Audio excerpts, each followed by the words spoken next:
Hi everyone, I'm Dr. Martin Slome. I'm thrilled to be sharing the next post in my regular video series here on my website. In each episode, I plan to tackle a question or challenge that I hear about regularly as a veterinarian with the pets that I see every day. Today's topic is about providing medication to a sick pet. This can be a challenging task, but with the simple tips I'm about to provide, there's no need to worry. But before we get started, I just want to remind you to check out our website, connect with us on Twitter, Facebook, and LinkedIn, and subscribe to our newsletter that you will have immediate access to insider tips and tricks.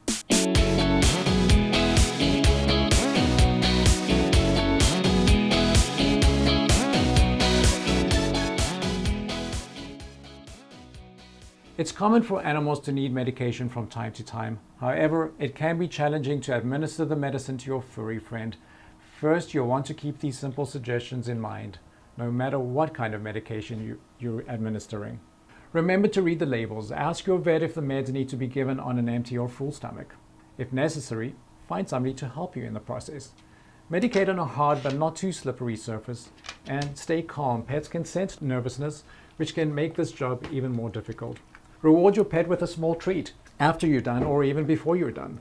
Medications come in two forms, mainly pills and liquids. Here are the procedures that we follow in our office, starting with the administration of pills. I'm going to start off with playing with Bruno's mouth and just getting him used to the fact that I'm playing with his lips and his cheeks, and I'm lifting them up, and I will try and get my finger around there and just play with them and just get him comfortable with the whole idea, as well as yourself. The technique that I'm going to do to open the mouth is what's probably most scary for most people, because there's always the worry of being bitten.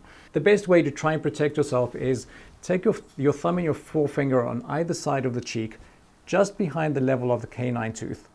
Squeeze the cheek with your fingers into the mouth, which will open the mouth just behind the canines, which opens up the jaw. The theory behind that is that they do not want to bite themselves, and if they are going to try and bite, the first thing they're going to do is bite their own cheeks. It is a very good tool to use. The reason we go just behind the canines is there's very little teeth over there, whereas we've got a lot of teeth here and a lot of teeth there. So I'm lifting up his head slightly, like at a 30 or 45 degree angle, depressing the cheek into the mouth, using my other hand, pulling his mouth open. I will then take the tablet in a moment and I will insert it right at the back of the throat. People will gag if we're going to stick our fingers right down our throats. We will possibly vomit. With dogs, that reaction is not the same. They may gag, and they'll do that motion of gagging and as if they were going to throw up. But dogs will not vomit when you stick your fingers right down the throat. So let's give this a try. I'm going to take out the tablet for Bruno. It's in a child-safe bottle. This is a placebo tablet, so we're not actually giving him medication, but we do need to demonstrate with something real.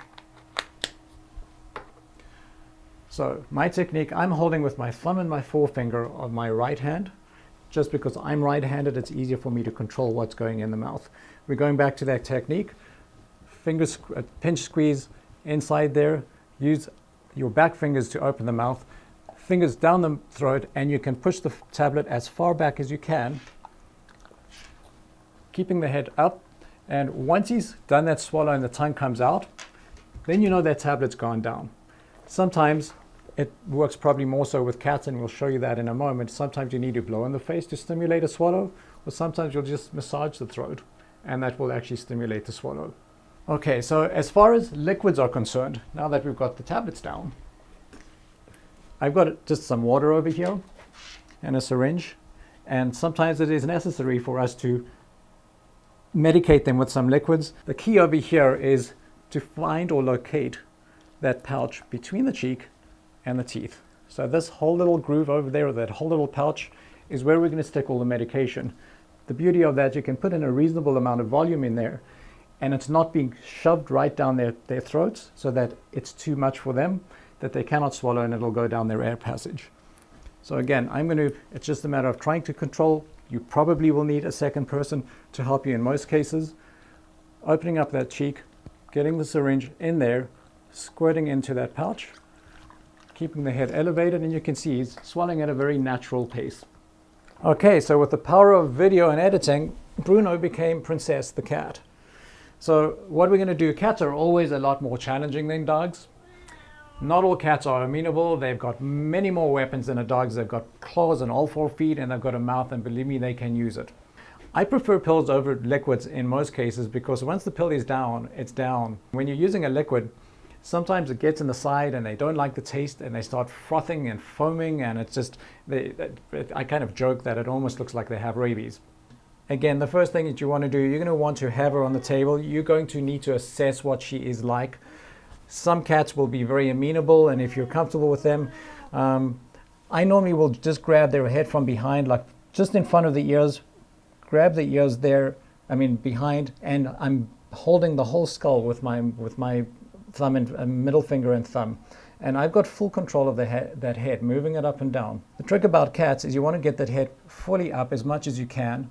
As you've got the head lifted up, the bottom jaw automatically drops down. Once you've got the head tilted back and the jaw drops open, you've got to try and do it as quickly as you can by using your middle finger on the other hand to pull down that jaw, and with your thumb and forefinger, look at the back of the throat and drop the pill in. You're going to aim, but you try and get it into that round sweet spot of the tongue, right the back of the throat, with head elevated. As soon as that is done, I'm going to either blow on the nose or I'm going to massage the throat. It will hopefully stimulate a swallow and the pill will go down. Head pulled back, jaw drops down, pill at the back of the throat. Keep the head up, you can blow on the nose, rub the throat, and the tongue comes out and the swallow's done. Now some cats you are able to get in there, but they're fussy and they're moving over the table and the claws come out, and they may not intentionally try and scratch you or bite you, but they just need a little restraint. In that case, you're going to need another person to help you, or otherwise if you are by yourself, you can have them in a towel. And I always say we're going to wrap them burrito style. So you've got them wrapped up, at least you've got them contained. You've just got the head sticking out, so at least you don't want to have to worry about the back legs. And I'm using my body to almost contain everything. So it's tucked in burrito. Everything is contained with my body's weight, keeping them pressed down. And then you can go through that whole motion of doing that whole thing.